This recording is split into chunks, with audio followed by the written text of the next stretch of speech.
Up next on Lion TV, we have Curtis Stevens with Insight on Cersei's esports team, and Linus Bowman with a look into the world of fencing. And me, Lexi Farron, catching you up on everything in the sports world that happened over break. All that and more, Lion TV starts now.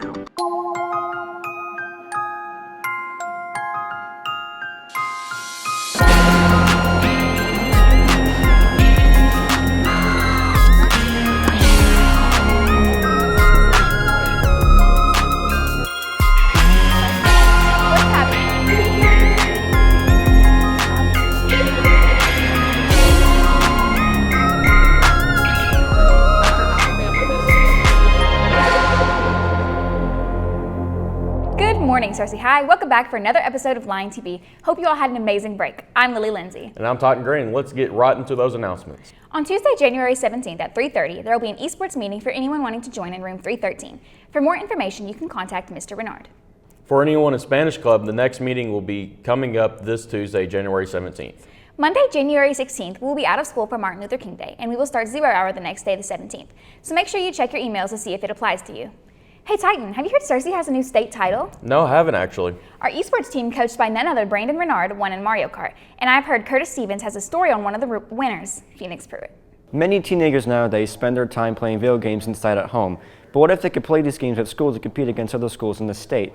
Phoenix Pruitt is one of these students that made this esports program more popular at his school, and it has influenced his high school life, he says, for the better. So I started as a freshman in high school a few years ago. So I joined just for the fun of it, and then I started, actually really enjoying it, and I started really wanting to be like an avid, actual team member and everything. Phoenix has tried his hand at many games in the program, but considers one game to be his best. And then they added Super Smash Brothers. And that I really, I was on A team, I was on the best team there. And then now we have Mario Kart, and that's what I'm really best at, I think. For most people, it will be difficult to concentrate playing competitive games in a statewide tournament in a room full of loud gamers. But Phoenix says he likes the positive spirit and doesn't mind the chatter. Favorite thing about esports is probably just the atmosphere. I really like how, we'll accept anyone that comes in and wants to play. If you want to join a team, you want to play League of Legends, you can play League of Legends, you can try out, you can do it. Okay, that was just rude. Phoenix doesn't always play at school. He likes to practice at home where he's able to be himself and relax without any added stress. Whenever I'm at home and I have some free time to kill and I'm done with all my schoolwork, then I'm going to try and put some time towards esports, helping out with some games, practicing there, or just whenever I can, help around. As the competition grows more fierce in Arkansas, one game stands out the most. I can tell you the most intense game I've played. I remember this pretty well. It was finals for Super Smash Bros. Ultimate last year. And that is going to be the game in 8 seconds. That was super intense, and then the finals to lead up after that, the next week, was it lasted so long. I just want to say that front running was some of the greatest front running of all. Even though Phoenix only has 1 year of esports left, he still has a chance to improve and change the team for the better. Esports has grown a lot since Phoenix has joined, and there's no plan of stopping. Back to you at the news desk. Thanks, Curtis. It was very cool getting an insight of one of the players and how they prepare. I agree. Well, I think it's time we should get into some world news. On Wednesday, January 11th, thousands of flights were delayed or canceled across the United States due to computer outage. The airports were filled with grounded aircrafts that were unable to depart for hours. The reason for this outage is unknown, although according to the White House, there was no evidence of cyber attack. But the FAA is working to restore it. Nearly 5,000 flights were delayed and close to 900 were canceled by around 10 a.m. As of Tuesday, January 10th, former White House Press Secretary Sarah Huckabee was sworn into office as the 47th governor of Arkansas, becoming the first woman in the state to hold this position. She echoed many of the themes from her successful bid of governor in her inauguration and took aim at conservatives' theory in the federal government. Shortly after her inauguration, she signed 7 executive orders, including one that prevents school from teaching critical race theory. More than 244,000 people applied for the asylum in Germany last year. Now over 1 million Ukrainian refugees have applied to the asylum to take shelter from the Russian war. Compared to last year, the number of asylum seekers have gone up by 27.9% because of the Russian-Ukrainian war. The numbers have increased the most during the past 3 months. The German Interior Minister Nancy Faeser said Russian President Vladimir Putin's war of aggression against Ukraine has triggered the largest flight movement in Europe since World War II. Lately, it seems like the weather can't make up its mind again. I know, right? I'm so ready for some snow. What about you? Most definitely. I think Fiona can tell us just how our weather is going to look for this week and see if possibly snow. Today we'll have a high of 46 with sunny skies and rain at a 3% chance. Our winds will be traveling north-northwest at 10 miles per hour and our humidity will be at 58%. Our sun rose at 7:15 a.m. On to tonight. Tonight we'll have a low of 24 with mostly clear skies and snow at a 5% chance. Our winds are traveling north-northeast at 4 miles per hour and our humidity is at 80%. Our sunset will be at 5:16 p.m. On to the almanac. For the last 7 days, our high has been 64 and our low has been 29, with our monthly average of precipitation at 3.58 inches and our month to date at 1.38 inches.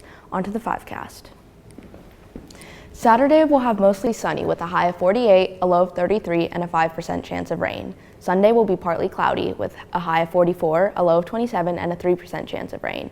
Monday we'll see thunderstorms with a high of 66, a low of 49, and a 70% chance of rain. Tuesday will be partly cloudy with a 65 high, 50 low, and a 13% chance of rain. Wednesday we'll see showers with a high of 64, a low of 46, and a 58% chance of rain. Looks like we're getting back into that rainy weather. I know, I was just looking forward to it getting sunny again. I don't know about y'all, but I'm getting kind of hungry. What's for lunch today, Lily? Today for lunch, we're going to be having a classic cheeseburger, chicken and mozzarella stick combo, classic cheese and pepperoni pizza, berry parfait, and milk. Yum, I can't wait for lunch today. Same. So have you ever seen fencing before? No, I haven't, but I heard Linus has a story about local fencing classes here in Searcy. There are many exciting sports to participate in, but one that is overlooked is fencing. Many people don't realize how amazing the art of fencing really is. Many people don't notice how physically demanding fencing really is. Fencing is good exercise, not just physically, but mentally as well. The classes have definitely helped me to be more active. I didn't realize how physically demanding and aerobic that fencing was.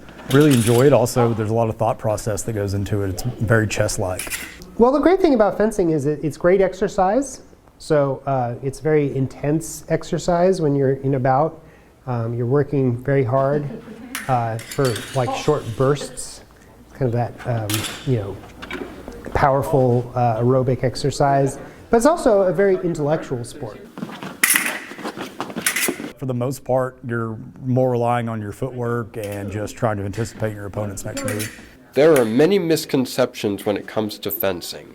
People often tend to mix up movies and reality. I think that the most common thing, especially for kids, is they think it's going to be like what you see in the movies or TV shows. It's just meant to look flashy and exciting and not necessarily what would be most effective if you're actually trying to hit someone.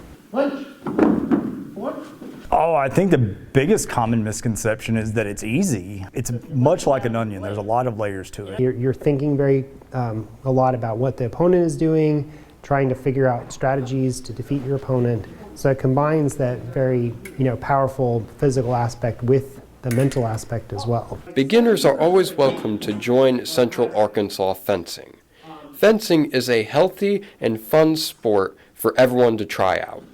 My advice to beginners is don't have any preconceptions and try it out, have fun. So for our beginner classes, I want to get to a point where people can do a real fencing bout. If you really want to know what fencing is, you want to know what it's like to be in there on the strip fencing someone else. If you get that thrill and you want to keep doing, then that's what we like to see.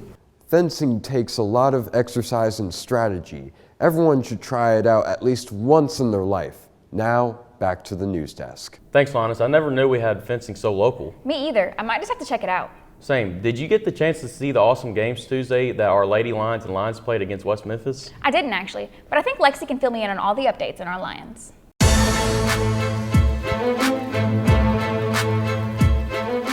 Welcome back, Searcy High School. We've got quite a bit of sports updates to talk about, so let's jump right into it. In local sports, last month before winter break, the Searcy Lions Mario Kart esports team played in the state championship against Rogers and won the set in a sweep 3-0. This is the first ever state championship win for the school esports team, so congratulations to the team, and we can't wait to see what is in store for next season. The Searcy Lion boys and girls basketball team had a game against the West Memphis Blue Devils this Tuesday. The boys won their game in overtime 58-52, making them 2-0 in conference and 12-5 on the season. The girls lost in a close back and forth game with a score of 68-59, making them 0-2 in conference and 9-8 for the season. The boys and girls also had a BB tournament over the break where they both placed third in the tourney. Moving on to national sports, the 2023 National Championship game for college football took place this Monday, where we saw the undefeated number 1 ranked Georgia Bulldogs take on the number 3 ranked TCU Horned Frogs at the SoFi Stadium in Los Angeles. What was thought to be a close game turned out to be a blowout from the reigning champs, the Bulldogs, where they steamrolled TCU 65-7. This is Georgia's second national championship win in a row and the second for senior quarterback Stetson Bennett. Congratulations to Georgia on another championship win, and we can't wait to see college football start back up in August. In the NFL, the 2023 playoffs start tomorrow with some exciting matchups happening, including the AFC East champs Buffalo Bills taking on a division rival, the Miami Dolphins. We also have the Baltimore Ravens going to Cincinnati to take on a divisional rival Joe Burrow and the Bengals.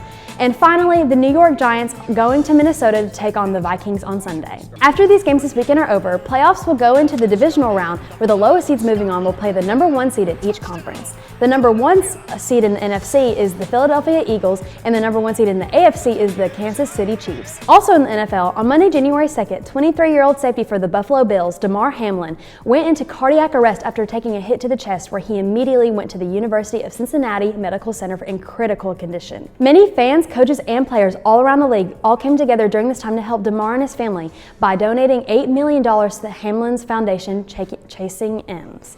After a week of being in the hospital and going through multiple tests, Hamlin has started to become more stable and is able to go home and rehabilitate with the Bills in Buffalo. We continue to pray for Damar Hamlin and his family as he still continues to heal and go through his rehabilitation. Well, Cersei, that's all the sports updates I have for you this week. I hope everyone has a great rest of their day and an even better 3-day weekend. Now back to the news desk with Titan and Lily. Thanks for the sports updates, Lexi. Well, it looks like we've reached the end of today's episode of Lion TV. Don't forget to click that subscribe button on our YouTube channel at Cersei High Lion TV. And to follow us on Twitter at Lion TV, Instagram Cersei Lion TV, and Facebook at Cersei High Lion TV. Signing off, I'm Titan Green. And I'm Lily Lindsay. Have a great 3-day weekend, SHS.